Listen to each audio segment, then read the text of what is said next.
Welcome to the Rim Break Rodeo. We hope this video helps. In this video, I will explain how to change your Jeep Patriot license plate light. First, gather your tools. You'll need a small flathead screwdriver to carefully pry off the light cover. A plastic trim removal tool is also helpful to avoid any scratches. Most importantly, make sure you have the correct replacement bulb, which is typically a 194 or 168 type. Having everything ready makes the process smooth and quick. Now, let's access the light housing. Begin by opening your Jeep Patriot's trunk or tailgate for better access to the license plate light area. You'll see a small, clear plastic lens covered directly above your license plate. Using your small flathead screwdriver, carefully insert it into the small notch or seam on the outer edge of the lens cover.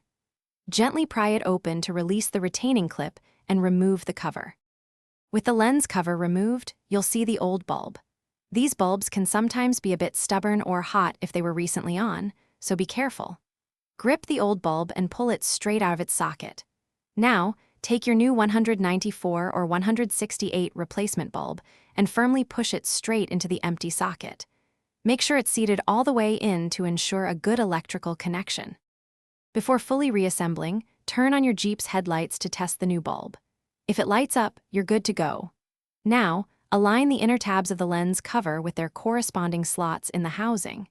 Gently push the outer edge of the cover until it snaps securely back into place. You've successfully replaced your license plate light. For more great tips and deals, including a link for Little Tree's black ice, check the description below. Thanks for watching. Consider subscribing if we helped you.